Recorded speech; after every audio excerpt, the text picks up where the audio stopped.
Ce qui vient de se passer n'est pas une véritable élection. Et ce à quoi nous avons insisté ne fait pas honneur à notre pays. Avec le PPACI et le président Gbagbo, le PDCI-RDA dans le Front commun n'a cessé d'œuvrer pour éviter la situation où nous nous trouvons aujourd'hui. Les faits sont clairs. Le président Alassane Ouattara a brigué un 4e mandat, controversé.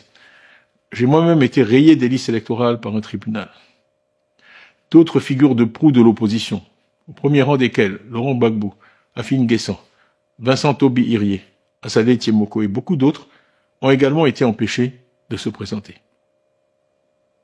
Partout dans le pays, depuis le 2 octobre, les manifestations ont été accueillies par des gaz lacrymogènes, des arrestations massives et une répression brutale. Au 25 octobre, les autorités faisaient état de plus de 700 personnes arrêtées, de dizaines de personnes gravement blessées et de vies perdues. Ivoiriennes, Ivoiriens, mesdames et messieurs, cet exercice électoral a divisé notre pays. Une nation qui pendant près de 2 décennies a lutté pour retrouver sa paix et son unité. C'est d'autant plus regrettable qu'en 2011, le pays était porté par une vague d'espoir, en laquelle tous les Ivoiriens qui aspiraient à la paix et à la réconciliation croyaient. Mais aujourd'hui, malheureusement, force est de constater que des divisions se sont creusées, des communautés sont dressées les unes contre les autres. Des expéditions punitives ont été organisées. L'horreur est de retour en certains endroits du territoire. À Nayo, des vies humaines ont été perdues. Et on nous dit une personne a été brûlée vive. Nous avions pensé que le spectre de ce type de violence ne reviendrait jamais. Mais il semble que nous nous sommes trompés. Au lieu de nous rassembler, nous nous sommes divisés autour de cette élection et avons reculé dans la construction d'une véritable nation ivoirienne. Nous avons été nourris de slogans, dont le plus ironique, compte tenu de la réalité à laquelle nous sommes confrontés aujourd'hui, semble être de vivre ensemble. Nous tenons tous à la stabilité du pays, qui est notre bien commun. La stabilité du pays. Nous avons toujours pensé pour notre part qu'une élection inclusive était le meilleur garant de la stabilité du pays. Et que la continuité, rassurante en apparence, pouvait conduire à l'instabilité, car la soif de changement du peuple ivoirien était réelle. Et les faits récents semblent malheureusement nous donner raison.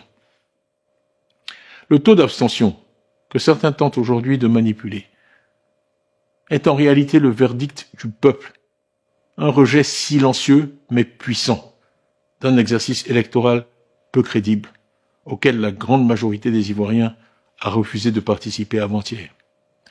Le 25 octobre 2025, il ne s'agissait pas d'une élection au sens démocratique du terme. Dans certaines localités, on nous annonce même parfois un nombre de votants supérieur au nombre d'inscrits. Ce n'est pas cela la démocratie. Ivoiriennes, Ivoiriens, ne baissons pas les bras. Nous savons que la justice et la transparence sont les fondements du véritable développement et de la prospérité. La corruption n'est pas simplement un échec moral, c'est un désastre économique. La corruption appauvrit tout le monde en dehors d'une petite élite. Si les milliards financés par vos impôts et parfois détournés par certains s'investissaient en Côte d'Ivoire plutôt que dans des immeubles et propriétés à l'étranger, notre pays irait mieux et l'abstention ne serait pas à des niveaux records. Des routes dans le nord et dans l'ouest, à Soubré, des centres de santé dans nos villages, des écoles de qualité pour nos enfants auraient été construits. Nous ne pouvons pas permettre que les richesses de notre nation soient détournées alors que notre peuple vit dans la misère. C'est pourquoi aujourd'hui, j'appelle toutes les forces vives de notre nation, les partis politiques, la société civile, les chefs religieux, les chefs traditionnels, les jeunes et les femmes surtout, à s'unir. Nous rejetons la violence. Nous rejetons la violence parce que nous croyons au pouvoir de nos idées, à la force de l'unité et non au langage de la peur ou des armes. Il n'y a qu'une seule façon de vaincre la fraude, la transparence et les faits. Là où règne le mensonge, nous apporterons des faits. Là où règne la peur, nous apporterons de l'espoir. N'ayant pas participé à cette élection, nous ne nous interdisons pas pour autant d'agir. Pacifiquement, courageusement et tous ensemble.